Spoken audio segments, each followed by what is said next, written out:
Olá, irmãos, boa noite, a paz do nosso Senhor Jesus Cristo. Está iniciando daqui 2, 3 minutos, aliás, já começou o programa A Esperança Jamais Acabará. Então eu quero convidar você a compartilhar com sua família, com seus amigos, nas suas redes sociais, enquanto nós vamos aqui conduzir uma canção e já falar para você, não desista, porque Deus está contigo. Então compartilhe, irmãos, com toda alegria. Deus vai fazer o extraordinário hoje, através desse programa A Esperança Jamais Acabará. Você já pode ir pedindo para as pessoas, mandar seu pedido de oração, eu convido você a entrar na presença do Senhor e com essa canção chamada Não Desista. Eu quero falar isso para você. Mais difícil que esteja a sua vida, não desista, porque a esperança jamais. Saiba que Deus está aí.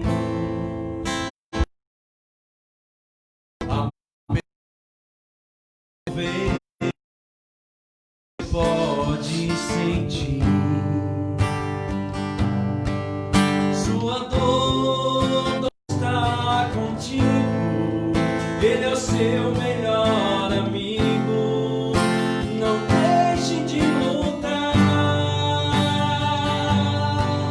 Não desista, pois tudo vai dar certo.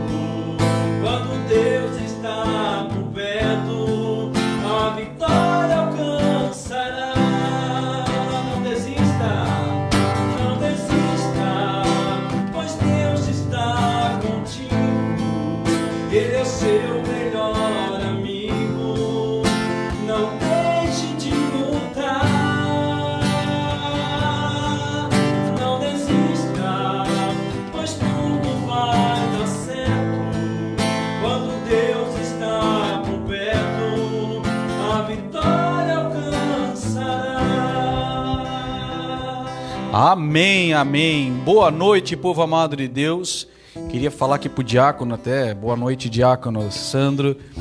A gente tem 4 câmeras aqui, eu tava até olhando lá, 4 celulares, a gente tá tentando gravar, mas o principal é aquele lá, o da esquerda, primeirinho lá, ó. Esse lá, tá, que a gente tá gravando. Seja bem-vindo, você que está em casa, como as pessoas da Arca da Aliança, o missionário da Arca da Aliança, neste programa que a esperança jamais acabará. Então, que você que está triste, você que precisa de uma palavra de Deus, né? Você estar aqui conosco, porque eu tenho certeza que Deus vai falar com você. Então, que você deixe Deus, né? Que você, isso que o Sérgio cantava aqui, né? Não desista, pois Deus está contigo. Ele é o teu melhor amigo. Deus está aí, Deus está contigo, Deus está conosco, né? Onde 1 ou 2 estiverem meu nome, onde 2 ou 3 estiverem meu nome, aí eu estarei. E Deus está aqui conosco. Creia nisso, e Ele está aí com você. Deus é capaz de te alcançar aí onde você está. Creia nisso. E eu queria pedir para você que você deixasse toda a tua tristeza no colo de Jesus essa noite. Nós queremos ter uma noite serena, uma noite em mansidão com o Senhor. E me veio ao coração a palavra de Elias, né, do profeta Elias, que a gente às vezes espera um trovão, né? Espera um vendaval, mas Deus vem na serenidade, né? Deus vem na brisa. E que você espere hoje nessa brisa do Senhor te alcançar aí onde que você está. Deus é capaz de mudar, Deus é capaz de transformar. Aqui eu queria dar boa noite, diácono. Encontro, diácono, a esperança jamais acabará. Se apresenta para nós aí, diácono. Boa noite, muito obrigado pela acolhida. É uma alegria estar aqui nesse programa, nesse encontro com as pessoas, né? Com cada um que se encontra em casa. Eu sou muito da voz, do áudio, eu gosto da voz. Imagem eu sou meio tímido, mas ao longo do tempo a gente vai chegando lá. Eu sou diácono Sandro, sou membro da comunidade Arca da Aliança, faço parte da Arca desde o ano 2000. No dia 18 de fevereiro de 2000, eu dava um passo para vir fazer parte da comunidade católica Arca da Aliança. Então lá já se foram 20 anos de vida comunitária. Então para mim é uma alegria estar aqui com vocês, poder partilhar um pouco de história, falar daquilo que Deus realizou na nossa vida. E hoje é um dia muito propício, porque hoje a igreja celebra Santo Agostinho, um homem de uma história belíssima, da qual, na Arca da Aliança, hoje nós celebramos ele como baluarte. Ele é o padroeiro da Arca da Aliança. Então é uma alegria contar a minha história a partir de uma história de um dia, de alguém que tem uma história tão bela como Santo Agostinho. É verdade. Santa Mônica orou 30 anos, né? 30 anos. 30 anos de joelho no chão e a graça aconteceu. Olha quem é Santo Agostinho para a igreja hoje, né? Isso mesmo. Então, para você realmente não desistir, tem tudo a ver com o nosso programa, com o programa de Deus, né? Que a esperança jamais acabará. Que você não deixe que essa esperança vá embora do seu coração, porque Deus é capaz de transformar todas as coisas. E sabe que a gente teve, esse é o nosso terceiro programa, e a gente teve aqui, diácono, dois programas que a gente correu. Um a gente falou sobre casamento, um testemunho muito forte do Paulo e da Lília, onde a gente falou sobre um casal que estavam separados e vieram se unir e se encontraram com Deus. E hoje, não sei se o diácono conhece o Paulo e a Lília. Conheço, claro. E hoje evangelizam, né, com esse testemunho tão forte dele. Aí, na semana retrasada, a gente teve um testemunho de um servo aqui da nossa comunidade, um irmão muito próximo nosso, que é o Everton, que foi um irmão que foi preso, né, foi preso por causa de drogas, roubo, e se encontrou com Deus na cadeia, na prisão, por causa que a mãe dele orava. E olha só, né, até falando de Santa Mônica aí, a mãe dele orava e na cadeia ele teve encontro com Deus. Deus seja louvado. E hoje nós estamos aqui com o diácono Sandro. A gente conversava, eu e o diácono, né, convidando o diácono para vir, ele disse, mas o meu testemunho não é uma desgraça que se converteu, né, em graça. É também. É também? Ninguém é tão santo assim. É verdade, diácono. Mas é pra gente ver, eu acho que é um testemunho muito bom pra gente ver que Deus é fiel, né? Quando a família persevera em Cristo, Deus é fiel naquilo que Ele promete para cada um de nós, né? Com certeza. Então, diácono, a gente ia começar esse momento. Boa noite, Sérgio. Boa noite, meu irmão. Deixando aqui, o Sérgio é da casa, está sempre conosco. Inclusive, reforçando aqui, essa canção que entrou aqui é a canção do nosso programa, né? É a canção que o Sérgio acabou escrevendo, essa canção maravilhosa. Foi inspiração divina. E eu acho que Deus inspirou ele para dizer, ó, esse aí vai ser lá da esperança jamais acabará. Lembrando, né, William, que essa canção, o diácono, Deus nos deu dia 25 de dezembro, no momento de oração, quando a gente estava orando por um jovem que estava com câncer. Eu nem imaginava, né, esse programa. E a primeira vez que me tocar aqui, cantando ali, o William falou, esta canção é do programa. Eu, que programa? É isso aí, é de Deus. Mas, diácono, conta para nós um pouquinho, para a gente começar, a gente vai fazer um bate-papo com o diácono aqui. Se você, inclusive, quiser interagir na sua casa, tiver alguma pergunta para fazer, nós vamos fazer um negócio diferente. Mandem no Facebook, que tem as meninas aqui, elas vão fazer pergunta para nós. Pode perguntar e botar o diácono aí numa fria que ele responde tudo. Só não pergunta difícil, só no máximo 2 mais 2, né? Então, diácono, eu queria que falasse um pouquinho para nós, começar a falar um pouquinho sobre a história dos teus pais. Teus pais é de Joinville, não são de Joinville, de onde que vieram? Bom, para embasar isso, eu queria falar uma outra coisa. Sempre quando a gente vai falar de testemunho, a gente às vezes quando começa uma caminhada na igreja, a gente sempre fica pensando, né? A gente escuta aquele que usou muita droga, que conta e Deus converteu, aquele que se perdeu nisso. Eu quando vim para a igreja, eu pensava assim, mas o que eu tenho que me converter? Não tenho grandes coisas para me converter, né? E realmente não tive grandes coisas. Deus me preservou em algumas situações da vida, né? Droga eu nunca usei, né? A única droga que eu usei talvez seja o time que eu torço, né? Mas isso não pode ser, não pode contar, né? Desculpa, eu queria deixar. Mas assim, não tive experiência com droga. A minha vida sexual, eu também não tive vida sexual ativa antes do meu casamento. Eu tive uma experiência fora do casamento, que se eu pudesse ir lá e apagar ela, eu apagaria. Não foi importante, não valeu a pena. Então não tinha grandes coisas. Mas ao longo da caminhada você vai percebendo. Talvez a gente não chegou, mas tinha uma predisposição. Podia ter ido, né? Podia ter ido. Porque havia uma predisposição. Mas eu vejo... Eu sou paranaense, sou de Ivaiporã, no Paraná, nasci lá no Hospital das Clínicas, em Ivaiporã, no Paraná. Meu pai é mineiro, migrou para o Paraná, né? Na época precisava de trabalho, foi trabalhar em lavoura de café, então migrou para o Paraná. Minha mãe é nascida em São Paulo, mas também se criaram ali naquela região, né? Minha história é uma história muito profunda e tem muito conteúdo para contar, né? Para começar, a minha origem, né? De onde que vem, né? Meu pai, ele foi casado a primeira vez, ele casou, e logo nos primeiros anos de casamento ele ficou viúvo, com uma filha, a Lúcia. A minha mãe, ela casou a primeira vez, e logo nos primeiros anos ela também ficou viúva, com 2 filhos, o Jorge e o João. Eles moravam perto, lavoura, né, sítio, e aí a minha mãe, tinha que trabalhar para sustentar os 2 filhos, né? Então trabalhava na roça por dia para os outros para sustentar os 2 filhos. E tinha uma tia que era muito amiga. E um dia a tia foi para minha mãe e disse assim: ô Cida, você é viúva, tá aí com os 2 filhos sofrendo. Você conhece o Zote ali, o filho do seu Joaquim, da dona Benedita? Sim, conheço. Por que você não casa com ele? Minha mãe disse assim: não tem nada a ver. Minha tia, muito boa de conversa, foi no meu pai. Ô Zote, você é viúvo, você tem uma filha, por que você não casa com a Cida? Cida é uma boa mulher, trabalhadeira, e é uma boa mulher, por que não? Meu pai olhou, pensou, passou uns dias, meu pai foi visitar a minha mãe, encontraram-se, e ele perguntou para ela: Cida, você quer casar comigo? Quer casar comigo? Minha mãe olhou e disse: bom, eu até posso casar, mas eu tenho 2 filhos, o Jorge e o João. Meu pai mineiro, né? Mineiro gosta de fazer boas contas, fez as contas e disse assim: não, com 2 já não dá, né? Com 2 não dá. Se fosse um só até dava. Passou uns dias, meu pai pensou um pouco, voltou e disse para ela: bom, vamos casar assim mesmo. E assim surgiu o casamento do meu pai e da minha mãe, né? Meu pai viúvo, minha mãe viúva, e assim os 2 vieram a casar. Não teve test drive, não teve namoro atrás da igreja, não, foi assim.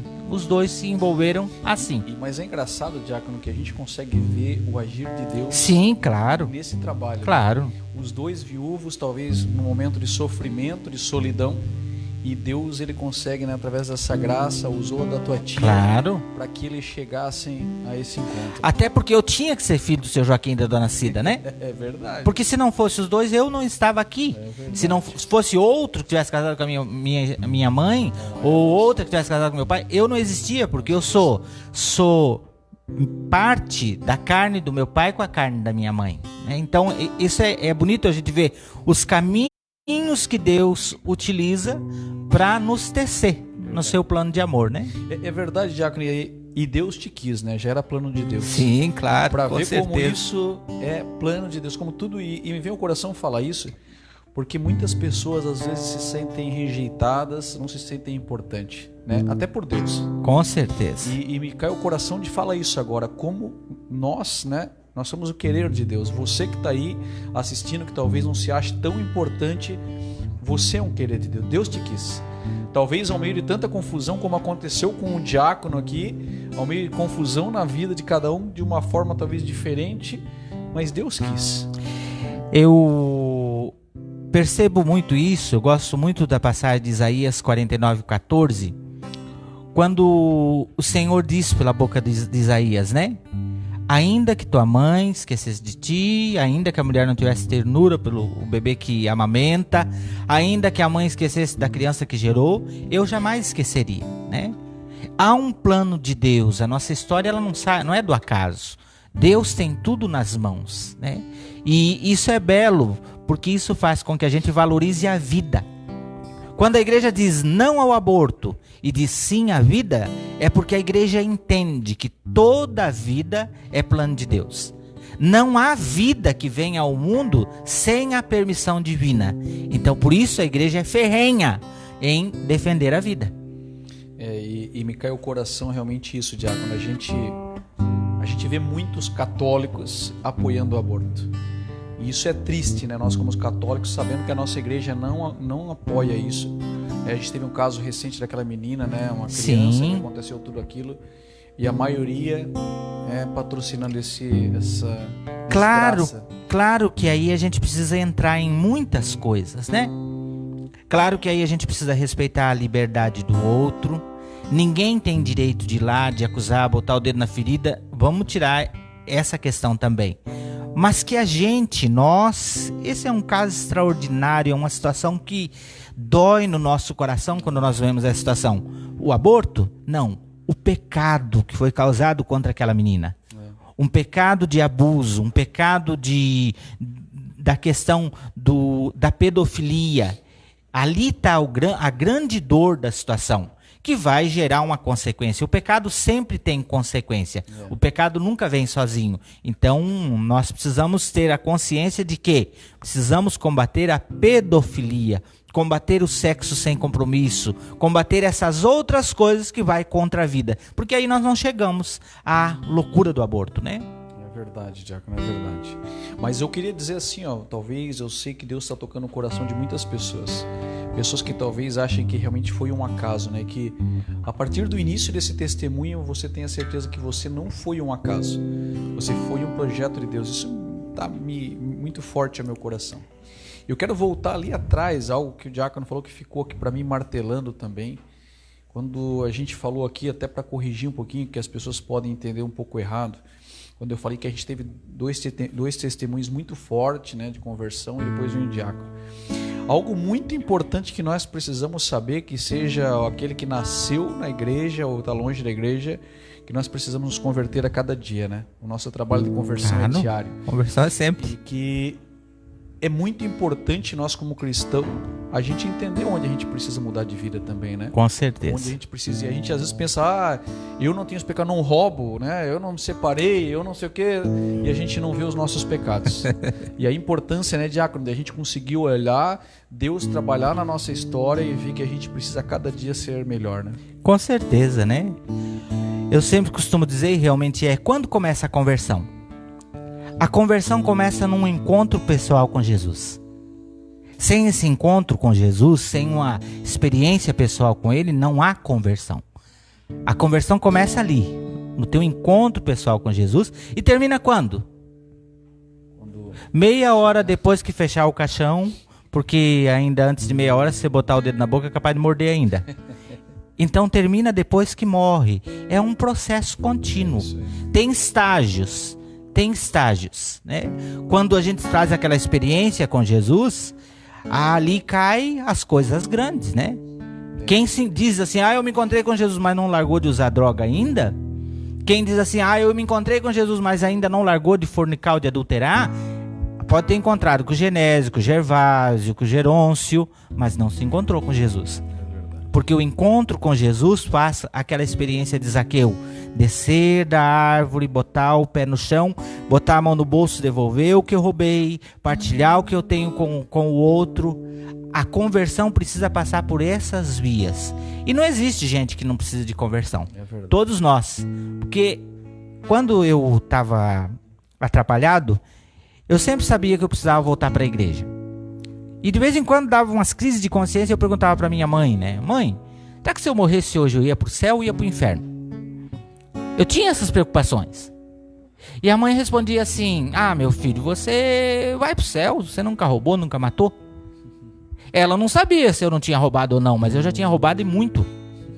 Eu tinha roubado a paz dos outros, eu tinha roubado a paciência dos outros. Quando na adolescência meus irmãos deixavam a carteira de bobeira, eu ia lá e roubava os trocados da carteira dos meus irmãos. Eu também tinha minhas malandragens. Talvez eu nunca botei um revólver na cabeça de ninguém, mas eu também tinha. Então essa coisa de dizer assim, você nunca matou, nunca roubou? Todo mundo, a gente mata as pessoas às vezes por um olhar, às vezes a gente mata as pessoas por uma fofoca que a gente faz. Tem muitas formas de matar que não precisa chegar uma peixeira ou um tiro. Então a gente precisa entender essa dinâmica. O que é matar e roubar? Matar e roubar não é só literalmente, né? Então isso é importante a gente pensar que todos nós precisamos de conversão. É verdade. Ontem eu conversava com uma pessoa, com uma amiga, e ela dizia para mim assim, William, eu estava na missa e a hora que eu recebi uma Eucaristia, eu senti como se eu estivesse realmente de frente para Jesus e a única coisa que eu vi era minha podridão, ela falou. Ela falou que chorou porque ela se sentia imunda. Eu falei, graças a Deus que você se sentiu assim. Não se sinta culpada, né? Que a gente tem que crer na misericórdia de Deus, mas esse é o encontro com Deus mesmo, a luz vem a nós, né? Isso mesmo. E aí a gente resolver, a partir desta luz que nos mostra tudo isso, Deus não vem como acusador, mas Ele vem pra gente tomar uma decisão de mudança, né? Isso mesmo. Então Funciona isso é assim. importante. Mas voltando, Diácono, conta pra nós então, tu tinha então teus pais se casaram, tinha um irmão pro lado do pai, 2 pro lado de mãe, e como é que continua essa história? Meu pai tinha uma filha, a Maria Lúcia. A minha mãe tinha 2 filhos, o Jorge e o João. Quando meu pai e minha mãe casaram, um dos meus irmãos ficaram com os meus avós. Meu avô não deixou que minha mãe levasse os 2 meninos, ela tinha voltado para casa dele, então só foi um. E a minha irmã nunca veio morar com a gente também, porque ficou com a minha avó, mãe do meu pai. Então eles começaram a vida a 2 com o meu irmão, mais velho que eu. Inclusive, nesses dias ele hoje está completando 28, 29, 31, 32 dias que ele está na UTI. O meu irmão é vítima da Covid. Ele está entubado já há 32 dias na UTI, num dos hospitais aqui de Joinville, meu irmão mais velho. Como é o nome dele? Jorge, meu irmão mais velho. Já entregando, pedindo já para intercessão do nosso grupo lá, intercessão, já entregando o Jorge. Pedindo para você que está em casa também, entregando o Jorge nas mãos do Senhor. Não só o Jorge, mas todas as pessoas que estão Isso mesmo, nessa pandemia. esse momento. Depois que eles se casaram, passou um tempo, a minha mãe teve uma filha, a Ivonete, que é a minha irmã legítima, né, de sangue, como diz a história. Os outros são meus irmãos, claro que são mais do que meus irmãos, mas digamos assim, dos 2, a minha irmã Ivonete. Aí tem uma história interessante, né, porque a Ivonete nasceu e depois de 9 anos veio eu. Mas a minha irmã, essa minha irmã, ela era muito doente, devia ter uma epilepsia, algo assim, né? Então de vez em quando dava lá uns piripaque, ela quase morria. E a minha mãe engravidou de mim. O nome da minha mãe é Aparecida. Hoje ela é falecida, faz 21 anos já que ela é falecida. A minha mãe tinha uma devoção muito forte a Nossa Senhora Aparecida, daquelas de ir em romaria para Aparecida do Norte, aquela coisa toda, né? Então, eles tinham muito isso. Então, iam uma vez por ano, eles iam para Aparecida do Norte. E quando minha mãe descobriu que estava grávida, ela sofria muito com a minha irmã mais velha, essa minha irmã legítima, porque de vez em quando dava uns piripaque, ela quase morria. E achavam que ia morrer. E como ela tinha uma devoção muito forte a Nossa Senhora, ela foi a Nossa Senhora e fez uma promessa. Fez um trato com Nossa Senhora. Ela disse para Nossa Senhora, vamos fazer uma troca. Se é para morrer, então que morra o que está aqui. Porque esse eu não conheço ainda. Esse eu nunca vi. Esse eu nunca tive no meu braço. Agora essa aqui já está grandinha, já me deu muito trabalho. E como já me deu muito trabalho, então eu faço uma troca, Nossa Senhora.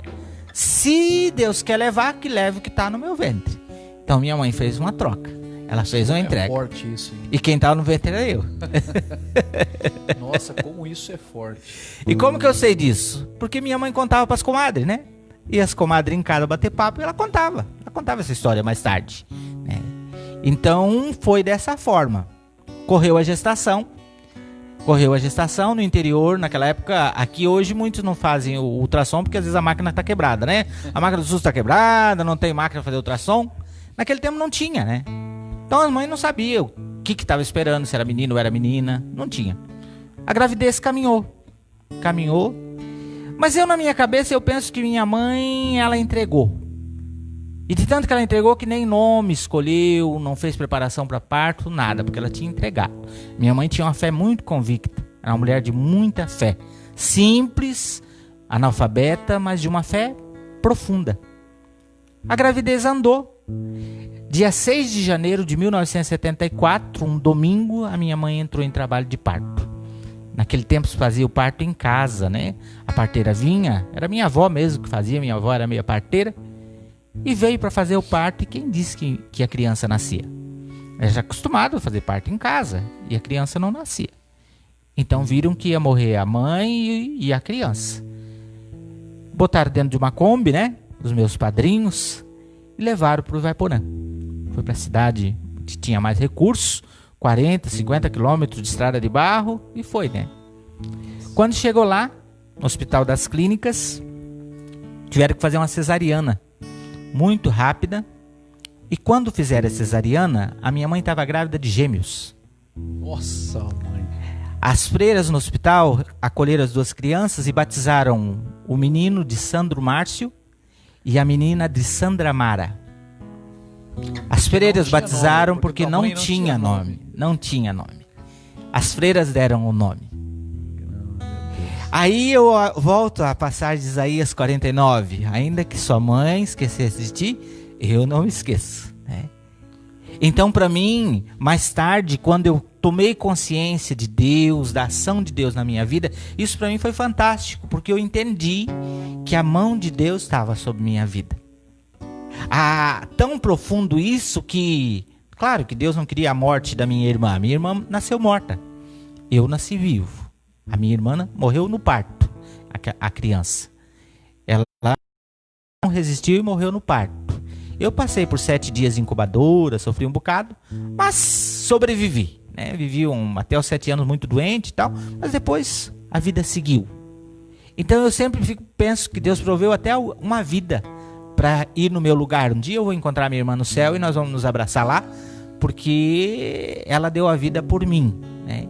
Então nisso eu percebo a ação de Deus e percebo o quanto Deus me quis, né? Um pai que fica viúvo, uma mãe que fica viúva, que se envolvem sem ter um namoro, sem ter uma paixão, sem ter nada, porque uma tia fez o meio de campo, uma gravidez que teria tudo para não ir para frente, ou talvez nem existir, porque esses dois não se envolvem, mas Deus me queria. Então, no sentido de que Deus me quis. Para mim, isso hoje, para mim, é meu grande lema de vida, é essa percepção. De tanto que o meu lema diaconal é esse, né? Antes do ventre da minha mãe, Deus já tinha me escolhido, né? Jeremias. E olha só, diácono, que importante isso. Eu queria frisar isso aqui, porque é uma decisão, né? E olha os traumas que isso pode ter deixado. Eu tenho certeza que Deus deixou.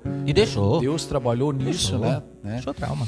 Mas você tinha todos os motivos. Você falou que eu nunca usei droga, eu nunca, né, não fazia tanta coisa errada assim. E você tinha todos os motivos. Tinha. Tua mãe te entregou, tua mãe não te queria. Entre aspas, né? A situação toda dos teus pais, tu tinha tudo para ser um renegado e cair no mundão aí, né? Com certeza. E olha o que Deus prezou, né? E me vem no coração muito forte. É uma promessa de Deus sobre a tua família, sabe? É uma promessa de Deus. Eu não sei, não conheço a tua história, mas me vem no seu coração como uma promessa realmente de Deus. E quando eu vinha para cá, me vinha essa questão da promessa de Deus sobre as famílias, a misericórdia de Deus nas famílias. E eu tenho certeza que a tua não foi diferente, né? O agir de Deus está aqui. Que maravilha. Realmente, gente, eu estou aqui impressionado porque eu também não conhecia. Ele me passou o testemunho, né? Através, muito rapidamente. Que testemunho maravilhoso, gente. Continuar, diácono. Estamos aqui. Então, ali eu nasci dessa forma, né? E assim, para mim, o meu nascimento é a grande manifestação do amor de Deus por mim. Claro que vai gerar sequela, né? Eu fui tomar consciência de tudo isso quando? A partir de uma conversão, né? Depois de uma experiência com Deus, você conhece a Bíblia, você conhece Deus, e a partir disso ele vai curando, né? Houve muito processo de cura interior. Vivi as crises de achar que não era amado, de sentimento de rejeição profundíssimo, né? Eu vivi até uns 12 anos atrás sentimentos de rejeição profundo, que eu carregava dentro de mim, que eu não sabia de onde era.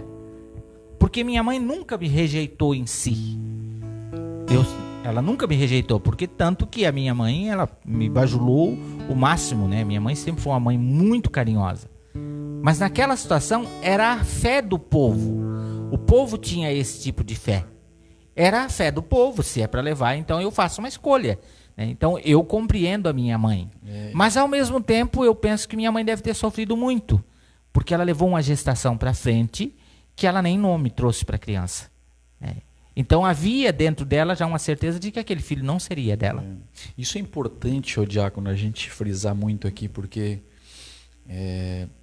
eu sou pai, eu estava conversando ontem até com essa pessoa que conversava, eu dizia isso, a gente não erra por querer, né? A gente tenta fazer o melhor para os filhos. Nunca. E como tu dizia, a tua mãe com certeza ela queria o melhor para, né, a tua irmã naquele momento. Sim.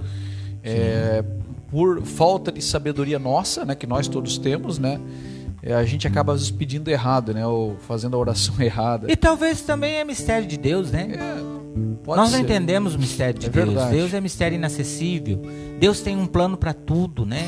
Então a gente precisa também entender essa dinâmica, que além do natural ao sobrenatural, há uma mão de Deus. Então eu prefiro olhar por essa via, né? E essa via dá sentido. Porque quando a gente fica no material, no mundo imanente, na razão, a gente não transcende. E a gente precisa transcender para a gente ter sentido, ter consciência de que Deus é o Senhor da história, né? É verdade. Então aí você perdeu a... eu vou interromper um pouquinho, pedir pro Sérgio preparar uma música de Nossa Senhora aqui. Pode, filho. Porque eu senti no meu coração que antes de entrar nesse assunto, eu senti no meu coração que cantar a música da Nossa Senhora, era de Deus. Queria que você que está em casa escutasse a canção de Nossa Senhora, que se sinta embalado pela mãe. A mãe cuida tanto de nós, né, como cuidou do diácono nessa entrega que teve, né, para ele estar aqui conosco hoje. Ela tem uma grande parte na tua história e que ela possa também ter parte na tua história, na tua casa. E talvez você até que está aí, que não ore mais com Maria, você que está aí que tem hoje até aversão a Nossa Senhora, né, diante de religião e tudo mais, mas eu tenho certeza que através dessa canção Deus vai falar com você, Deus vai te levar lembranças do passado. Isso me vem ao coração agora, então escute a canção. Essa canção, sabe, irmão, ela não é especificamente de Nossa Senhora, ela fala da mãe. Quando ele falava do testemunho da mãe, Deus tocava no meu coração e trouxe essa canção. Porque tem muitas pessoas que sentem essa rejeição da mãe. Então que você possa agora abraçar, vai sentir o abraço de Cristo e a tua mãe te abraçando também. Nessas entranhas tecido,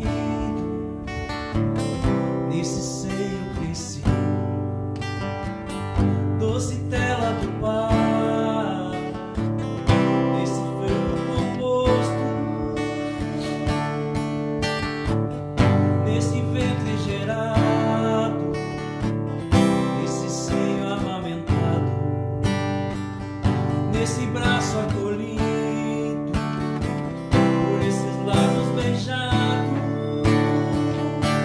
És minha mãe, estrela que Deus me deu, mais bela flor, colhida no jardim de Deus. Vem pra mim e pros seus um lindo dom. És minha mãe, estrela que Deus me deu, mais bela flor, colhida no jardim de Deus. Vem pra mim, vem pros seus um lindo dom. Mesmo com o tempo passando, teu amor me formando, nem a distância separa este amor visceral. Amor profundo assim, que só encontro em ti, que no sorriso e no pranto continua me amando. És minha mãe, estrela que Deus me deu, mais bela flor, colhida no jardim de Deus. E pra mim e pros seus um lindo dom. Lar é a rainha, é só amor e servir, sendo noite ou dia, és a presença pro céu. Tua fé é a riqueza que para sempre herdamos, de ser filhos de Deus, ou também de Maria. És minha mãe, estrela que Deus me deu, mais bela flor, colhida no jardim de Deus. E pra mim e pros seus um lindo dom. Que você possa, nesta canção, entregar a tua história para Maria. Nesse momento que você talvez, o diácono aqui falando para nós, o diácono Sandro, dando esse testemunho até aqui, eu tenho certeza que vários corações foram tocados. E que você possa entregar toda a tua história lá atrás. Você que anda até, me vem ao coração, pessoas deprimidas, depressivas, pessoas que ainda vivem muito passado e reclamando da história. E que você possa deixar ao colo de Maria, diante de toda essa situação que você passou na tua história, de rejeição, de tristeza e de lembranças. Lembranças de apanhar tanto do pai, da mãe, mas que você possa entregar ao coração de Maria hoje, no colo de Maria, toda essa tristeza. E sentir o amor, porque o que nos cura é o amor, porque o amor é Deus. O que nos cura é o amor, é o perdão. Então eu te convido hoje a você perdoar aqueles que te feriram, né, sem saber, como a gente dizia aqui com o diácono, né, tudo que aconteceu é uma escolha. E que você escolha hoje perdoar essas pessoas que te feriram tanto, às vezes sem saber, às vezes erraram porque nós somos humanos e nós erramos, nós somos falhos. Mas que você possa tomar essa decisão hoje, de apagar toda essa tristeza que você vem carregando durante anos, e deixar que Maria te pegue no colo e te dê um novo caminho hoje, um caminho de alegria, né, um caminho de devoção ao... Amém. Voltamos, diácono. Então nasceu a irmãzinha, né, a Santa, foi ao céu com Jesus. Você veio com a mamãe para casa, depois ficou 7 dias. Isso mesmo. E depois retornou a casa. E aí, depois de você, tem mais algum irmão? Não, eu sou o último. É o último irmão. Sou o que mais sofri. Caçula é o que mais sofre, né? Mas é o mais mimado, né? Não, diz que é o que mais sofre, caçula. Eu sou mais velho, gente. Aqui nós vamos entrar no impasse. Aqui. Eu fui muito mimado, muito mimado. Eu tive todos os mimos possíveis e os impossíveis. Não posso reclamar disso de maneira nenhuma. Que bom, né? E aí, como é que foi a tua infância depois de tudo isso, com os irmãos? Como é que foi a tua vida em infância? Bom, minha infância foi uma infância normal, como de toda criança, né? No interior, eu fiquei no interior até os 12 anos. Depois dos 12 anos, nós viemos embora. Deu ali os anos 80, o êxodo rural. A família toda veio para a cidade, né? Em 86, nós viemos para Joinville, eu tinha já 12 anos. Então, minha infância foi muito boa. Foi muito boa. Não tenho do que reclamar, né? Minha infância. Nós éramos gente simples, gente que não tinha grandes coisas, mas nunca faltou nada, né? Minha mãe sempre foi uma mãe muito boa, né? Muito boa. Cuidou muito de mim, né? Eu até os 7 anos eu fui muito doente. Passei assim muito tempo no hospital. Passava mais tempo no hospital do que em casa. Assim, fui muito doente mesmo. Depois eu levantei e aí a vida seguiu. Esse tempo de infância, os teus pais, que você se lembra assim, eles eram cristãos, eram de ir bastante na igreja? Sim, tinham essa vida... sempre foram. Sempre foram. Minha mãe era mulher de terço todo dia. Meu pai também. Meu pai de rosário diário. Nossa, que bênção. Então era gente de igreja. Minha mãe e meu pai, como moravam no interior, então afilhado eles devem ter uns 100, 150, né? Porque eram gente de igreja, então o povo se afeiçoava. Minha mãe era uma espécie de uma benzedeira de interior. Sabe essas benzedeiras de interior? Minha mãe era uma benzedeira. Minha mãe era uma mulher que fazia muito bem. Eu cansei de ver as pessoas chegarem na minha casa com criança dizendo, Dona Cida, eu trouxe essa criança porque o médico disse, pode levar para casa que vai morrer. E trazia mesmo e dizia, eu trouxe para a senhora curar. A minha mãe sempre dizia, não, eu não curo ninguém. Eu rezo, é Deus quem cura. E ali ela fazia a oração dela, rezava 2, 3 vezes, cansei de ver essas situações acontecerem, né? Então minha casa foi uma casa onde Deus esteve sempre muito presente mesmo. Não era uma casa de gente santo, cada um com seus limites, suas dificuldades. Mas era uma casa de Deus. Eu tenho uma família... Meu pai foi um homem muito santo. Meu pai nunca bebeu. Meu pai, tenho certeza que ele nunca adulterou, nunca traiu minha mãe, né? Ficou viúvo depois também, ficou sozinho, ainda vive até hoje, tem 89 anos. Meu pai foi um homem muito honrado, de tanto que ele nunca tirou o bigode, porque ele honra o fio do bigode que ele tem, né? Então é uma pessoa assim que eu admiro muito, é meu pai. E minha mãe também. Minha mãe foi uma mulher assim fantástica. Cansei de nós estávamos prontos para sair, sabe assim? Quando você pensa assim, programa aquela viagem, visitar alguém, passear na casa de alguém no interior é coisa rara, né? E a gente estava pronto para sair, de repente chega a gente pedir socorro em casa, a mãe abandona a saída para ir atender quem veio pedir socorro. Então eu cresci dentro de uma casa assim, né? Vida comunitária, domingo era domingo de celebração, né? A gente andava às vezes 3, 4, 5, 6 quilômetros para ir na comunidade celebrar a palavra. Não tinha missa, missa era uma vez a cada 2, 3 meses, mas a minha família estava lá, todos os domingos. Tinha um fogão desses, fogão automático, sabe, fogão automático? Deixava tudo lá, o frango, o aipim, o feijão, o arroz, cozinhando, quando voltava estava pronto, né? Porque ela já acordava umas 3, 4 horas antes, deixava o almoço pronto, e no domingo era assim, né? Sempre foi assim, enquanto estávamos no interior, lá era assim. Depois, quando a gente vem para a cidade, aí é outra história. Mas enquanto lá era assim. Então, eu fui um menino de sítio. Gostei muito de caçar passarinho. Futebol era a minha vida. Nunca trabalhei muito, né? Se um dia eu disser que eu trabalhei, eu estou mentindo, né? Até meus 12 anos eu não trabalhei. Às vezes meu pai fazia uma enxada, encabava uma enxada. Eu ia para a roça com ele, dava umas 3 enxadadas, achava aquilo muito pesado, escutava a bola batendo lá no campo. Quando ele via, ficava enxada para ele levar para casa, porque eu já estava lá no campo jogando futebol, né? Eu já ia com um estilingue no pescoço, uma seta no pescoço, e eu já escapava, né? Então foi uma infância muito boa, comecei a estudar muito cedo. Mas com 10 anos aí há um fato interessante na minha história, né? Porque onde eu morava só tinha até a 4ª série. Eu sempre brinco que uma 4ª série forte, que eu rodei 4 vezes. Mentira, nunca rodei na 4ª série. Ao contrário, até era mais ou menos na escola. E com 10 anos, quando eu terminei o primário, a família quer que estude, né? Meus pais queriam que eu estudasse. E aí esse meu irmão mais velho, que está na UTI, ele foi alguém muito importante para mim. Ele queria que eu estudasse, porque ele dizia, eu não estudei, você vai estudar. Então ele tem 14 anos a mais do que eu. Então, ele dizia, não, eu vou trabalhar na roça, mas você vai estudar. E assim eu fui estudar. Só que para estudar eu tive que morar na casa de parente, né?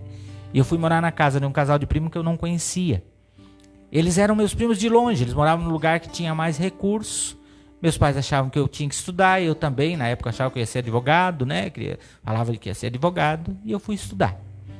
E esse foi um tempo muito importante na minha vida, mas muito doído. Porque você pensa um menino de sítio, que sai da casa do pai e da mãe, e vai morar na casa de gente que não conhece. Fui muito bem tratado, as pessoas hoje são meus padrinhos de crisma. Durante o dia eu cuidava de 3 crianças, eu brincava com 3 crianças menores, que eram os filhos dele. Então, eu brincava com eles. Estudava à noite, então eu ia fazer o ginásio, e depois eu voltava para casa. E essa época da minha vida eu chamo de a época das lágrimas. Porque era o tempo que eu chorava muito à noite. Eu vinha da escola e ali eu deitava na minha cama e ia chorar. Porque era maltratado? Não. Tudo que eles comiam, eu comia também. Mas eu tinha saudade da minha casa, da minha mãe, do meu pai, dos meus irmãos. Eu tinha muita saudade. E esse foi um tempo que marcou muito a minha vida. Porque eu sentia falta. Minha mãe ficou... A primeira vez que ela foi me visitar, fazia quase 3 meses que eu estava morando lá. Então ela veio a cavalo, e eu tenho a imagem de quando a minha mãe desceu do cavalo, nós dois nos abraçamos debaixo de uma árvore, e ali nós dois choramos, de nos lavar. Ela de saudade do caçula, e eu de saudade dela, que fazia tempo que eu não via. Então nessa época, meu pai vinha me visitar cada 3 meses, era longe, não tinha carro, não tinha ônibus, não tinha WhatsApp, era carta que levava 2, 3 meses para uma resposta de carta. E pensa um menino que teve a vida inteira dentro de casa com a mãe, ganhava do bom e do melhor, a mãe perguntava, o que você quer comer? Eu quero comer hoje um franguinho. Lá ia a mãe matar um frango para fazer. Agora vai morar na casa dos outros. Então foi um tempo muito sofrido da minha vida. Mas para mim, hoje eu olho e vejo que foi um tempo de graça. Porque por causa daquela ruptura, eu tive força de fazer outras rupturas ao longo da vida que me foi necessária. Eu optar pelo reino de Deus, eu optar por Deus, isso me trabalhou para que acontecesse isso. Ali eu vivi então 1 ano e meio, depois meus pais perceberam que precisavam vir embora, porque precisavam reunir a família de novo, né? Já tinha uma irmã que tinha saído de casa para trabalhar, eu também, e precisava sair da lavoura. Então eles vieram embora foi nessa fase que a gente veio para cá. Que bom, né? Se a gente E for contar a história assim, nós vamos ficar aqui 3 dias. Inteira, né? Mas que legal, como diante de tudo isso, como Deus vai nos preparando, né? Com certeza. Como tu falou, essa ruptura, esse trabalho de Deus, como a gente às vezes sofre, é difícil Deus. Eu sempre penso, eu olho a minha história, eu vejo como Deus, Ele faz algumas coisas na minha vida que às vezes nos dói, mas até nesse sentido eu vejo um cuidado de Deus tão grande. Até quando vai tirar uma feridinha ali que dói, Deus parece que Ele vai com todo cuidado, Ele vai com zelo, Ele cuida porque Ele sabe o quanto tu vai sofrer. E isso é algo, a gente realmente estar próximo de Deus para sentir isso, né? Essa graça, né? Aproveitando, William, tem uma pergunta assim que a história do Sandro, Pergunta, Sérgio. do irmão aqui é muito parecida. Ele vai morar no sul de Manoel Ribas. Opa, morei em Manoel Ribas também, estudei lá. Ele veio em 86, eu vim em 88. Eu morei na Barra Santa Salete com esses meus primos. Foi lá que eu vivi esse tempo das lágrimas. E tem uma história, Santa Salete está lá, a Nossa Senhora da A Salete. pergunta que eu tenho assim, William, a lembrança de meus pais juntando a família. Uhum. No sítio lá no Alto Lajeado, Manoel Ribas. E dentro de uma Scania, colocando 3 famílias para vir embora para Joinville. Eu lembro que eu estava na roça ainda, eu tinha 13 anos. Eu estava na roça e o pai falou, tá na hora de nós ir embora. E aquilo eu não queria de jeito nenhum. Porque aquilo era a vida, tinha o Sim, futebol, né? é a vida da gente. Como foi essa história lá pra ti, assim, também teve esse sentimento, assim, que... Porque a gente não tinha outra visão, né, William? Não tinha outra visão, não. Pra mim, não teve isso. De ficar, não, porque eu já estava fora de casa. Ah, entendi. Então, pra mim, era o retornar para dentro da minha casa. E também porque eu tinha muitos parentes já aqui. Eu tinha o outro meu irmão que tinha ficado morando com os meus avós, já tinha vindo para Joinville. Então, ele já morava aqui. A minha irmã já morava em Curitiba. Então, para nós era a possibilidade de reunir família. Os meus tios vieram para cá muito cedo. Então, eles iam para lá e contavam de Joinville e falavam as histórias. Então, para nós era uma possibilidade de melhora de vida, né? Claro que vai... Porque algumas coisas vão acontecendo. Por exemplo, eu tinha um vínculo muito grande com os meus padrinhos. Mas meus padrinhos já tinham vindo embora para Curitiba. Então, os meus vínculos foram deixando. E quando eu fui morar fora de casa, eu fui morar na Barra Santa Salete, morei um ano e meio. Depois morei em Manoel Ribas por um tempo, que meu padrinho era cartorário, então ele migrou para lá porque eu abri um outro cartório lá e ele foi trabalhar lá. Então, para mim, já não tinha mais um vínculo em si. Mas claro que depois vem a saudade, né? Eu tinha primos, eu tinha tias, tinha algumas coisas de interior que você vem para a cidade, você não tem, né? O leite da vaca lá na hora, tem muitas coisas do interior que você não tem. Só que eu estava com 12 anos, então para mim já brilhava o olho outras coisas, né? Tinha sonho de ser jogador de futebol, então tinha tudo isso também, né? E deixa eu te perguntar, Diácono, então veio essa história... você foi criado dentro de um lar onde tinha muita presença de Deus, muita oração, Deus se fazia presente através da sua mãe, intercedendo por várias pessoas, e você veio para Joinville e depois teve a tua juventude em Joinville. Você tem vivido tanto Deus, né? Aquela história, você me disse que teve um tempo que você acabou se afastando e querer descobrir um pouquinho as coisas do mundo. Como é que foi essa história? Mesmo você tendo essa raiz tão forte, né, de ver tanta presença de Deus, e ainda assim você ter um momento de querer sair, desvincular e cair nesse... Quando nós viemos para Joinville, eu vim com 12 anos. Então nós viemos com roupa em saco de estopa. Nós viemos com roupa em saco de estopa. Nós viemos com a mala e cuia, não tinha muita condição. Meu pai, ele era semi-analfabeto, minha mãe também. Meu pai veio, nós viemos para cá, meu pai estava com quase 60 anos. Então ele chegou aqui e não conseguiu um trabalho numa empresa. Minha mãe também não. Então o meu irmão e a minha irmã que trabalhavam para sustentar a casa. Então eles dois trabalhavam e o salário deles sustentavam a casa. Claro que minha mãe e meu pai se viravam. Meu pai, ele plantava uma horta no quintal de um, no quintal do outro, colhia alface e saía vender. Então ele capinava quintal de um, quintal de outro, ele fazia aquilo que ele sabia. Porque quem mais sofreu com a migração foi meu pai. Meu pai hoje, se tu perguntar para ele, Sr. Joaquim, o senhor acostumou aqui? Ele vai dizer para você, não, eu queria estar lá na minha terra, lá na minha roça. Ele vai dizer isso até hoje. Isso já passaram quase 40 anos. Né? Então, com isso, eu cheguei com 12 anos, eu Aquele ano foi um ano que teve uma greve escolar muito grande no Paraná e eu perdi o ano, foi 86. Em 87 eu fiz a 6ª série, em 88 eu comecei a 7ª série aqui no Tufidip, pertinho de vocês aqui. Morei na Comasa, do Boa Vista, ali, aquela região do Casqueiro. Essa região de vocês aqui eu conheço tudo. Tudo quanto é campo que tem por aqui eu corri. Tudo quanto é campo que tem nessas quebradas aqui eu conheço. E como eu cheguei ali aos 12, 13 anos, eu senti que eu não podia ficar aí dentro de casa esperando. Eu precisava trabalhar. Então logo que eu cheguei eu fui trabalhar. Eu trabalhei de vendedor de picolé, trabalhei em agropecuária, eu trabalhei em oficina de bicicleta, serralheria. E com 15 anos, então, eu consegui o meu primeiro trabalho de carteira assinada. Eu fui trabalhar de cobrador de ônibus.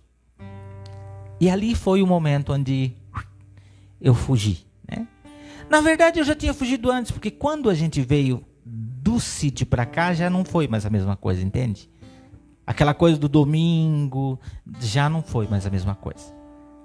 Nós não encontramos mais aquele aconchego de vida comunitária, porque lá no sítio era uma coisa assim, a vida comunitária não era só a igreja. Você ia lá, você via seu vizinho de porta, os amigos tudo ali. Agora aqui não, aqui você chega, vai na igreja, você não conhece ninguém, né? Então era uma outra realidade. Parece que lá talvez a gente não tinha entendido o que era ser igreja, talvez a gente não tinha todo esse entendimento, né? E aí quando veio para cá, eu ia nada, não queria nem saber, estava longe, né? Tinha tanto atrativo aqui para mim pensar em ir para a igreja, né? Ir para a igreja? Não, ia nada. Ia pro campo jogar bola, ia para tudo quanto é lado, né? Daí quando eu dava uma brigada com a mãe, ela dava aquelas pegadas, né? Porque minha mãe era dessa. Aí eu ia num domingo assim para dar uma tapeada nela, ela ficava contente, depois ela contava para as comadres, o santo foi na missa hoje. Ai, aquilo era a alegria da minha mãe. Mas eu não tinha atrativo, eu não tinha apetite para esse negócio de igreja. E aí fui trabalhar de cobrador de ônibus, aí eu ganhava o meu salário, eu logo comecei a comprar, minha vida era comprar roupa de marca, né? E roupa de marca, o que eu ganhava era para se vestir de marca. Só Tênis ficou com muitos salários meus naquela época, né? A grande Só Tênis. A gente recebia, já passava ali e já deixava 80%, porque a metade eu dava para minha mãe em casa, até quando eu casei. Eu ajudei em casa até 2 anos antes de eu casar, eu ajudei em casa. Quando eu comecei a namorar, que minha mãe viu que eu agora em diante você não precisa mais ajudar em casa. E aí, então, eu comecei a fazer para o meu casamento. Mas aquela ilusão do jovem, né? Eu nunca tive uma vida sexual, mas eu sonhava. Ah, que coisa boa ter uma namorada para levar para dentro da casa e dormir com ela dentro da própria casa da gente, né? Mas a minha mãe não deixava. A primeira namorada que apareceu lá em casa, fora de hora, me procurar, minha mãe me chamou num canto e me passou um sabão daqueles que A minha mãe peitava na porta. Final de semana eu queria ir pra noite, eu tinha que passar por cima dela, porque senão não ia. E quando ia, voltava meio chumbeado, 5, 6 horas da manhã, ela estava na porta esperando para abrir a porta. Ela não dava chave na mão, nunca deu chave. Ela esperava e eu dava aquela mirada no meu quarto, dava uma endireitada no corpo, fazia de conta que nada era nada, e ia, né? A mãe já viu que eu estava com a cara cheia, bêbado, porque ali foi um tempo de bebedeira, de noite, de festa, né? Eu trabalhava de cobrador, depois eu fiquei 6 anos trabalhando de cobrador de ônibus. E cobrador de ônibus sabe como é que é, né? Então ali era um momento assim de muita coisa que talvez eu não cometia na prática, mas na fantasia isso tudo vinha para fora, né? E é engraçado, né? Mesmo tendo vivido na tua história, a história de Deus tão próximo, e eu dizia até para uma pessoa que eu conversava no início da semana que a maior importância que eu vejo e que eu particularmente cuido com os meus filhos, tenho um filho de 13 e um de 6. O que eu mais cuido é que eles tenham a experiência deles com Deus. Porque eu acho que o que pode mudar na nossa história é a nossa experiência com Deus. A gente pode ter o desejo de ir, que o desejo tem para todos, mas quando a gente é gravado com aquela experiência, né, de Deus na nossa vida, muitas dúvidas nossas, eu acredito que vão embora, né? Só que você pode catequizar os seus filhos, mas a experiência de Deus você não pode fazer para eles. Exatamente. Eles. Eu digo para você que se eu pudesse enfiar Deus goela abaixo, eu enfiava. De todos que eu me aproximo. Mas eu não posso enfiar. É verdade. Eu posso falar de Deus, eu posso apetite, mas a experiência de Deus é cada um. E Deus se esconde no verso da vida. Moisés, Deus se escondeu atrás de uma sarça. Para você, com certeza, Deus se escondeu em algum lugar para que você encontrasse. Nossa, acho que ele não se escondeu, acho que ele teve que pular na minha frente. Não. Mas primeiro ele se esconde, porque ele nos atrai por outras coisas. É verdade. Quando eu fui para um grupo de jovem, eu não fui por causa de Deus. Eu fui porque eu estava desiludido do mundo. Depois de uns 6, 7 anos de mundo, eu estava desiludido. Às vezes ia para uma noite, arrumava uma menininha ajeitadinha. No outro final de semana você ia para ficar com ela, chegava lá, ela estava com outro. E aquilo me desiludiu. Então eu fui para o grupo de jovem. Quando eu fui para a igreja, eu fui porque eu queria uma namorada. Eu queria uma namorada. E tinha umas menininhas no grupo de jovem que era o meu número, né? Eu já tinha elegido algumas já. Ah, aquela ali é meu número. É o que eu quero. É meu sonho de consumo. Então com outro interesse. Eu fui com outro interesse. Só que quando eu cheguei no grupo de jovem, aí eu encontrei um amor da minha vida. Eu encontrei um amor que transformou a minha vida. A minha mulher? Não. Esse foi o amor que transformou a minha vida. Esse foi meu grande amor. A palavra de Deus. Eu descobri a Bíblia. Eu descobri que aqui havia um Deus vivo, não um Deus morto. Eu descobri que haviam jovens que vibravam por causa da palavra de Deus. Eu descobri que isso não era só Jesus não era um personagem histórico de 2000 anos atrás, mas eu descobri que ele era alguém vivo. E no grupo de jovem eu fiquei 2 anos sem beijar na boca de ninguém. Porque teve a experiência. Não, porque era feio mesmo, né, cara? Era feio mesmo, né? Tu pensou nisso, mas aí tu foi dar uma adoçada, né? Porque eu fiz uma experiência com um amor que foi capaz de transformar a minha vida. E aí chega em xeque, o que vou fazer da minha vida? Vou ser padre? Com quantos anos foi isso? 21. 21 anos.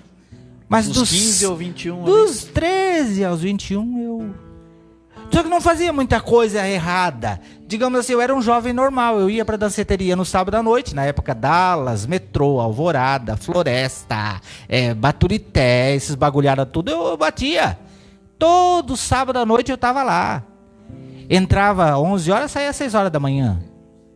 No começo ia só mais pra dançar. Depois eu comecei a beber e aprendi a beber. Tem gente que diz assim, fulano não sabe beber. Não, eu não sabia parar. Né?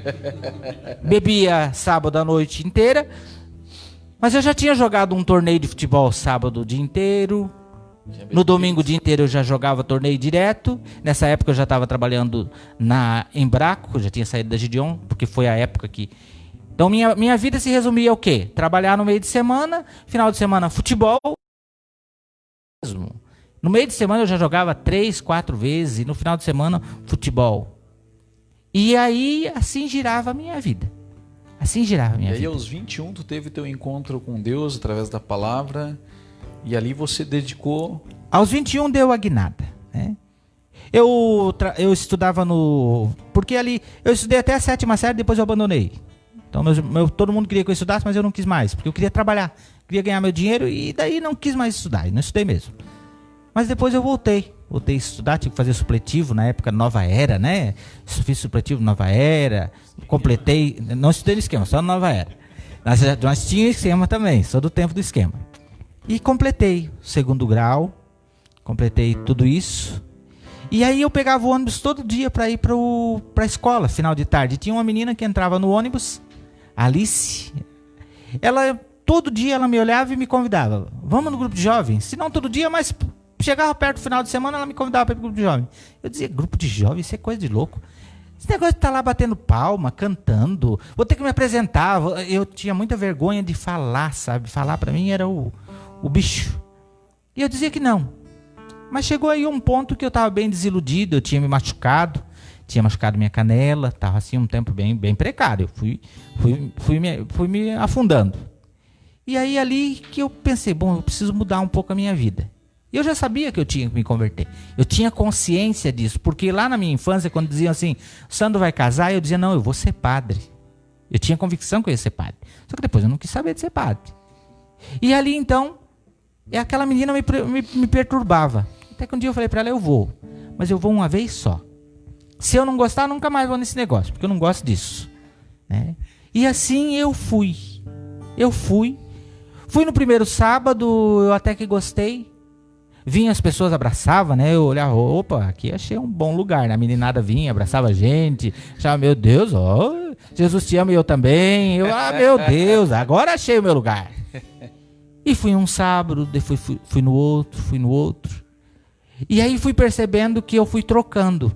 Em vez de ir para a noite, a gente fazia vigílias e eu comecei a ir para a vigília. Aí, em vez de ir para a noite, a gente fazia umas novenas, nós brincávamos, dizia que era novena, ia para casa de alguém, estourava uma pipoca, e ali eu comecei a criar gosto. E aí ali eu comecei a descobrir a palavra de Deus. Ali eu comecei a descobrir, porque eu sou muito intenso, para mim ou é ou não é. Então quando eu fui, eu percebi, não, se é isso, então tem que ser isso. E aí eu comecei a descobrir Deus pela via da oração. Logo, eu fui um menino que com 16, 17 anos, eu andava com um galo de briga debaixo do braço. Minha vida rodava ao redor de galão, de briga de galo, de noite, de futebol, para você ver. Porque Santo Agostinho diz assim, o homem nasceu para Deus. E enquanto ele não encontra Deus, ele é vazio. Ele é como um saco. Sabe aquele saco de batata? Você vai no mercado rápido, a mulher diz assim, ô William, vai lá buscar batata para fazer maionese, porque não tem. Você chega rápido, assim, alvoroçado, puxa aquele rolo. Quando você começa a botar batata, você vê que não tem fundo, não segura, cai. Assim é o homem sem Deus. Um homem sem Deus, por mais que ele tenha, ele se sente vazio, porque nada preenche. Ele compra um carro zero hoje, amanhã ele vai querer outro porque não preenche. E assim era o meu coração, vazio. Agora, quando encontra Deus, aí Santo Agostinho diz de novo, o coração é pequeno, ele se dilata para encontrar Deus. E quando Deus entra, meu amigo, aí não tem mais por onde, né? E Deus entrou na minha vida. Eu nunca tinha feito um retiro, né? Nosso grupo de jovem era um grupo PJteiro, de PJ, né? Da Pastoral da Juventude. Mas aí a gente começou a brincar com a renovação e tal, e coisa, o pessoal começou a gostar e resolveram vir para a renovação. Aí a gente veio fazer um retiro aqui, na Senhor Bom Jesus. Na época era o Padre Felício que estava aqui. Meu primeiro retiro, quem estava pregando era o Mário, a Zilá. Não sei se vocês chegaram a conhecer, mas quem é mais antigo conhece.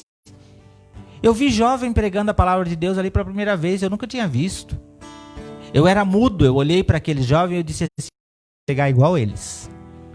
Eu estava começando, e ali foi a primeira vez que eu tive a experiência com a palavra, que Deus me falou pela palavra.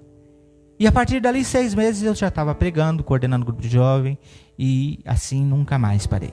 Eu nunca mais voltei para trás.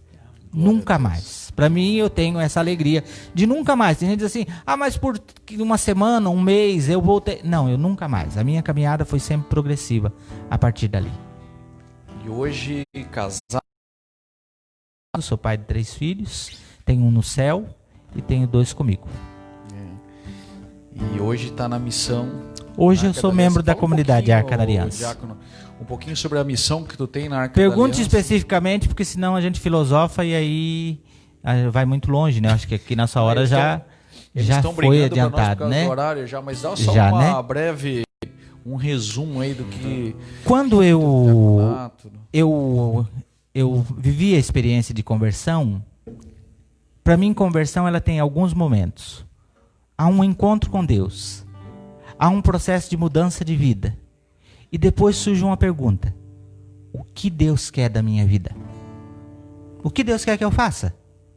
Conversão passa por esse estado. Encontro com Deus, muda de vida. Muda, e tem que mudar, porque quem diz que encontrou com Deus não mudou, não encontrou com Deus. Muda de vida. Depois você pergunta, o que Deus quer que eu faça? No primeiro momento eu achava que ia ser padre, porque todo menino jovenzinho, começa a pregar, no grupo de oração, as velhinhas já vêm, já impõem a mão, reza, te vi com a estola, você vai ser padre, e tem que ser padre. E eu dizia, eu não quero ser padre, eu quero casar. Eu quero casar, eu quero construir família. Então, o que eu vou fazer? E aí surgiu, então, eu conheci a Canção Nova primeiro, mas a Canção Nova é muito longe, né, muito grande. Eu não tinha cacife para chegar à Canção Nova. E aí ali eu fiz um vocacional, eu já era noivo na época, eu já logo comecei a namorar. E 2 anos e meio depois que eu entrei no grupo de jovem, a gente começou a namorar. Mas outro dia a gente conta essa história, porque é longa também. Nós começamos a namorar, nós casamos em outubro, 16 de outubro de 99. Dia 18 de fevereiro de 2000 nós deixamos casa, deixamos trabalho, deixamos tudo o nada que tínhamos para abraçar o tudo que é Deus na nossa vida. E fomos morar na Arca. Dali se foram 20 anos. Vivi 8 anos da providência, sem salário, fiz 11 mudanças em 1 ano, vi filho nascer, vi filho morrer, dentro do Carisma Arca da Aliança. Meu primeiro filho faleceu com 4 meses, depois veio os outros. Hoje a minha filha tem 19 anos, o meu filho tem 15. São santos? Não. Eles estão nesse ponto de ter que fazer a experiência de Deus ainda. São gente como a gente, né? E é importante que passe por isso. Depois veio o diaconato, né? Mas eu, acima de tudo, eu sou um missionário da Arca da Aliança. O diaconato, para mim, veio por causa da minha missão Arca da Aliança. A minha comunidade precisava de um diácono. Eles me perguntaram se eu tinha possibilidade. Eu já tinha tempo de casado, eu já tinha idade necessária. A comunidade pagou meus estudos, bancou meus estudos e me fez diácono. Foi a minha comunidade que me fez diácono. Eu não seria diácono se eu estivesse fora da minha comunidade, porque a minha comunidade me fez diácono. Se eu tivesse sem Deus, eu talvez não seria nem casado mais. Se não fosse Deus na minha vida, eu não sei onde eu estaria. Mas tudo isso porque Deus entrou uma vez por todas. E talvez você escute eu contando história. A gente contar a história, a gente contaria aqui 3 dias de história. Mas a gente conta a história para dizer o quê? Que Deus agiu. Que Deus entrou. E onde Deus entra, não fica da mesma forma. Para mim é uma alegria estar aqui hoje falando da história, porque hoje nós celebramos Agostinho. Santo Agostinho é o homem da história. Santo Agostinho ele escreve um livro chamado Confissões, onde ele confessa todos os seus pecados, todas as suas mazelas. E confessa para dizer o quê? Eu não estou contando meu pecado para me martirizar, mas estou contando para engrandecer a misericórdia divina. Porque só Deus pode pegar pecadores inveterados, só Deus pode pegar o caído e transformar em troféu da sua misericórdia. A nossa vida é uma homenagem a Deus. Contar a história, a gente pode contar, mas é Deus quem canta a nossa história. E tudo para o louvor da glória de Deus. Claro que tem esforço, claro que tem vontade, claro que tem desejo, claro que tem luta, mas é Deus quem faz. Então, para mim, contar um pouco de história é mais ou menos isso. Não sei se era isso que vocês esperavam, mas é isso aí. Escuta essa canção. O teu amor tocar em mim. Como é bom sentir o teu amor tocar em mim. Como é bom sentir o teu amor tocar em mim. Teu amor tocar em mim. Brisa suave, vento impetuoso, chama que queima, purifica, fogo que devora. Brisa suave, vento impetuoso, chama que queima, purifica, fogo que devora. Uma coisa importante. Um dia perguntaram para Madre Teresa de Calcutá qual é a pior doença do ser humano. Câncer, AIDS, gangrena. Ela disse assim: a pior doença do ser humano é o ser humano não se sentir amado. Uma coisa é você saber que Deus te ama, outra coisa é você fazer a experiência. Eu sabia que Deus me amava. Quando eu entrava no ônibus para ir para o salão, eu encontrava os evangélicos que entregavam um bilhetinho e dizia: Jesus te ama. Eu olhava para a cara deles e ria. Dizia: eu sei que Jesus me ama. Mas eu nunca tinha experimentado. Agora, o dia que eu experimentei o amor de Deus na minha vida, foi maior do que uma noitada. Foi maior do que uma cervejada. Porque esse amor me preencheu e deu sentido para a minha história. Então hoje eu convido você, feche teus olhos um pouquinho, onde você estiver. Eu não sei onde chega essa nossa partilha. Se eu vim aqui hoje é por causa disso, não por causa de mim. Eu sou carne de pescoço. Mas porque eu sei que você que está aí hoje para fazer uma experiência do amor de Deus. Feche teus olhos onde você está. E eu peço ao Senhor que o amor de Deus te envolva. Que o poder amoroso do Pai, aquele Pai que um dia esperou o filho voltar, não com um chicote, mas de braço aberto. Que esse Pai te abrace agora. Sinta-se abraçado, abraçada por Deus. Talvez você é a mãe que abandonou o filho. Talvez você diga: eu fiz coisa pior com o meu filho. Mas deixa que o amor de Deus te envolva. Porque esse amor é capaz de reparar as suas feridas. Deixa que esse amor de Deus te alcance. E aceite ser amado. Aceite. Deus não ama por mérito. Deus ama porque Ele é amor. Deus ama porque Ele é amor. Deus é limitado em amar. A única coisa que Deus é amor. Deixe-te amar por Deus. Deixe que esse amor fecunde o teu coração hoje. E que talvez daqui a um tempo você esteja sentado aqui contando o que o amor de Deus fez na sua vida. Senhor, que o teu amor se espalhe, exale, entre por esses meios de comunicação, nesse ambiente de vivência, onde nós nos encontramos num encontro virtual, mas real, é verdade. Que o teu amor, Senhor, envolva cada um nessa noite. Nós te pedimos, Senhor, como é bom sentir, Senhor. Como é bom sentir o teu amor tocar em mim. Como é bom sentir o teu amor tocar em mim. Teu amor tocar em mim. Como é bom sentir o teu amor tocar em mim. Como é bom sentir o teu amor tocar em mim. Teu amor tocar em mim. Brisa suave, vento impetuoso, chama que queima, purifica, fogo que devora. Brisa suave, vento impetuoso, chama que queima, purifica, fogo que devora. E nessa certeza, queria pedir para você que você entregasse os teus sonhos na mão do Senhor. Porque você pode procurar, o diácono dizia que ele tinha sonho de ser jogador de futebol, né? Sonhava em ser jogador de futebol. E talvez você tenha os teus sonhos aí, todos nós temos sonhos, como é bom sonhar.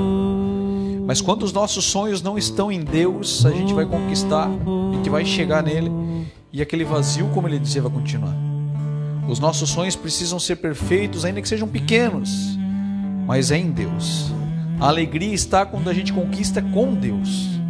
E eu queria te convidar hoje para você entregar todos os teus sonhos aos pés da cruz de Jesus.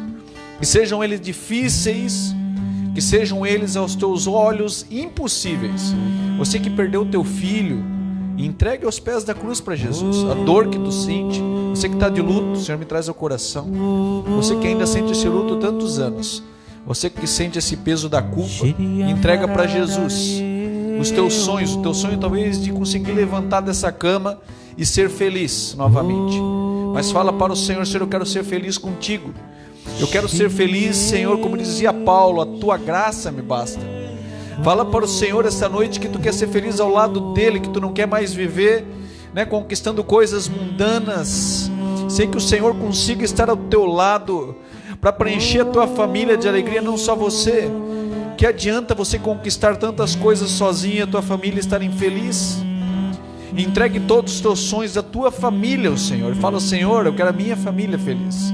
Os meus sonhos sejam, Senhor, contigo, Senhor, e realizados contigo, Senhor Jesus. Muito obrigado. Como sentir o teu amor tocar em mim, como é bom sentir o teu amor tocar em mim, teu amor tocar em mim.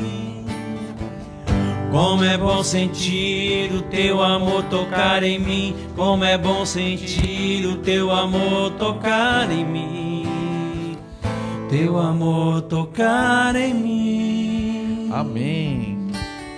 Deus é bom, né? O tempo todo Deus é bom. E tem gente também perguntando o que seria sem Deus. Nossa. Vamos responder que deu o padre Alessandro Campos. Vamos fazer a pergunta aqui, para que a gente sopraram para nós a pergunta. Tem gente de Gaspar assistindo.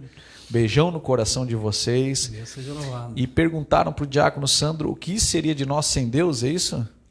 Isso mesmo. O que seria A de gente nós pode sem responder que nem o Alessandro Campos? Nada, nada. Nada. Sem Deus nós somos vazios. Sem Deus, como diz Agostinho, somos sacos sem fundo. Quanto mais tem, mais quer. Eu, quando sem Deus, eu vivi cavando buraco. Tudo que você possa imaginar eu fiz na vida. Lutei gostei de briga de galo, tomei cerveja, bebi pinga, tomei de tudo. Mas eu era vazio da mesma forma. Só Deus para preencher o coração do homem e a vida inteira de uma alegria verdadeira, como diz o Papa Francisco na Evangelii Gaudium. Então, sem Deus. Só que é um processo, né? A gente precisa entender isso e se deixar preencher por Ele, porque Deus não arromba. Gosto daquela imagem de Jesus como o bom pastor que bate na porta. Se você olhar, a porta não tem tranca para o lado de fora, porque aquela porta é a porta do coração. O coração se abre só pelo lado de dentro. Deus espera. Ele vai ficar a vida inteira tentando, a tua vida inteira tentando, porque Deus é eterno. Porque Ele sempre espera um espaçozinho. Mas se você entrar, vai ser festa. Porque Ele diz: estou à porta e bato. Se abrir, eu entro e você há contigo. E ceia é ceia, é festa.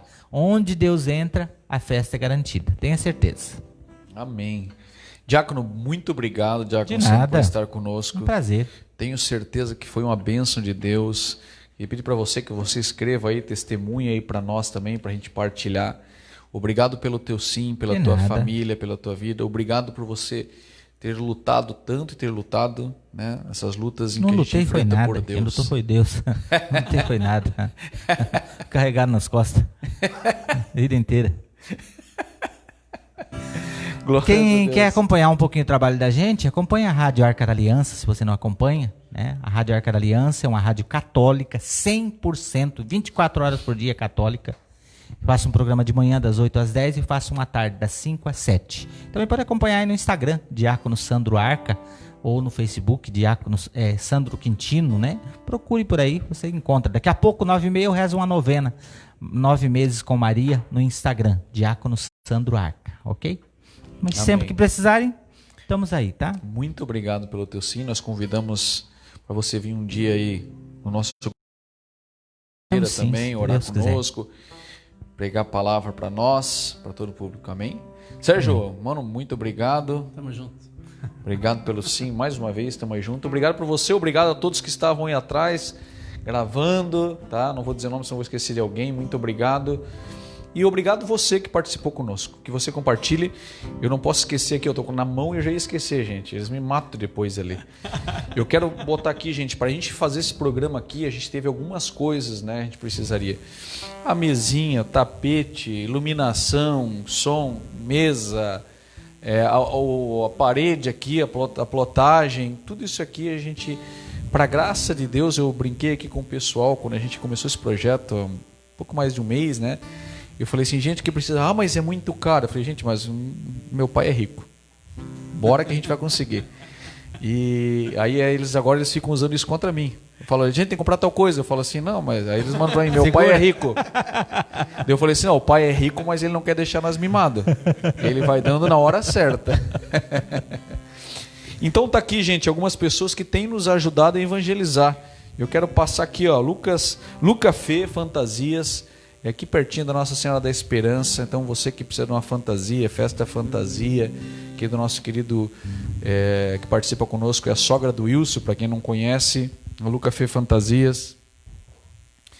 Moinho Atacadista também nos ajudou aqui, essa plotagem que está aqui veio da Luca Fê e do Moinho Atacadista. O que está falando o som aí? Ah, tá, desculpa mostrar, desculpa, isso aí, me ajuda. Na verdade tinha que ter alguém segurando para mim aqui, né? Daqui que eu te ajudo. Pode me dar aqui que eu te ajudo. Aí, a Nilza Vieira, corretora de imóveis. Ela se escondeu, gente, vocês não estão vendo, ela se escondeu ali agora. Nilza Vieira, corretora de imóveis. Isso aqui participa conosco, uma bênção de Deus, a Nilza. Hoje é dia do corretor de imóveis, né? Hoje foi ontem. Foi ontem, dia do corretor de imóveis. Esses dias. Gente, precisar ir comprar um imóvel, mesmo que seja o nome de outra imobiliária, chama a Nilza aqui, ó. Tá aqui que a Nilza dá jeito de descobrir, ela vai te ajudar a comprar teu imóvel. JMV, Júlia Maria Vieira. Então esse rapaz aqui que trabalha aqui, esse moço, que ele está aqui, estamos esperando ele para estar aqui com a gente, o Julinho, e ele que fez toda essa arte gráfica, é o marido da Joyce, tá? Teaser que sai ali com toda aquela gravação bonita que é feito, gente. Deus é bom, Deus botou aqui o Julinho para estar fazendo para nós. Você que precisar de um trabalho com ele aqui, ó, vai lá, chama ele, tá? E a Joyce vai junto aí de presente para ela ajudar a fazer as coisas com ele. Calhas Artiboc Joinville, meu amigo Tiago. É esse, né, Richard? Ah, ficou de cara. O Tiago trabalhava comigo, Richard. Tiago Calhas Artiboc, um beijo no coração aí, ó. Não deixa ficar chovendo lá, gente. Bota uma calha. Se tá chovendo lá na Greta, lá do Platibanda, chama aqui o Tiago. Viu como eu faço propaganda? Kunz Supermercado. Gente, o Kunz agora tá com supermercado aqui, tá errado, tá certo? Lá no Paraíso. O Kunz está abrindo a terceira loja lá no Jardim Paraíso, ali na esquina onde que era o Mercado Corse, que é do Wilson. Vai estar abrindo lá, o Wilson está saindo com o Mercado Corte lá, para quem não sabe, agora no dia 31, e o Kunz comprou lá. O Kunz, muito obrigado pela ajuda aí. Fábio Rosa Rodrigues, aqui é um testemunho, gente. No último programa, nós pedimos um computador para gravar o programa aqui, que nós precisávamos, e tá aqui, ó, o Fábio nos doou, o computador tá ali, gente. Nós ganhamos do Fábio aqui esse computador, para graça de Deus. Bênção de Deus, gente. Olha o testemunho aqui, Deus é bom o tempo todo, gente. E aqui, ó, Viva a Educação Infantil. Isso aqui é da minha cunhada. Se eu não fizer uma propaganda boa, ela briga comigo depois. Parente, sabe como é que é? Cunhada ainda. Viva a Educação Infantil, gente. Lá perto da Igreja Santo Antônio, a escola, meu filho estudava lá. É uma maravilha essa escola, é uma bênção. Ensina, mas tem que segurar assim. Ah, tirou o dedo da marca. A marca assim. Viva também ajudou a Jana, beijo, Andréia, que ajudaram aqui com nós também na compra de algumas coisas. Ainda não acabou, gente. Falta algumas coisinhas aqui, falta ar-condicionado, falta comprar a mesa, ainda vai acabar a iluminação que não ficou boa ainda. Se você sentir no teu coração que quiser ajudar, nós estamos aqui, nós precisamos de ajuda. Tá? Fique à vontade, o microfone a gente está usando da igreja ainda, mas nós vamos conseguir. A Michelle, eu não falei da ortopedia, Joinville, acho que é esse, né? Eu não lembro o nome agora. Mas a Michelle ajudou hoje, na semana que vem, Michelle, no próximo encontro, a gente vai divulgar a Michelle aqui também. Tá bom? Muito obrigado, que você fique com Deus. Obrigado a cada patrocinador. Tá passando aqui, ó, o nome do patrocinador, Diácono. Posso deixar uma bênção? Com certeza. O diácono é o homem da bênção, né? Onde o diácono vai, ele tem que deixar uma bênção, né? Então vamos deixar uma bênção para quem está em casa. Abençoar também o trabalho de vocês, um trabalho bonito.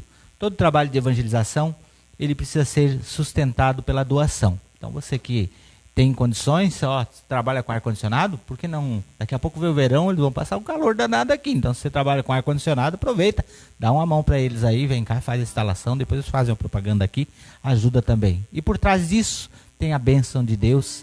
Deus recompensa tudo. Deus não se deixa vencer em generosidade. O Senhor esteja convosco. Ele está no meio de nós. A vossa proteção está no nome do Senhor. Fez o céu e a terra. Que pela intercessão de Santo Agostinho, o bom Deus os abençoe e vos guarde, os conceda uma boa noite de sono e no fim da vida uma morte santa. Em nome do Pai, do Filho e do Espírito Santo. Amém. Não desisto, pois Deus está comigo, é o meu melhor amigo. Não deixo de lutar, não desisto, pois tudo vai dar certo. Pois se Deus está por perto, a vitória alcançarei.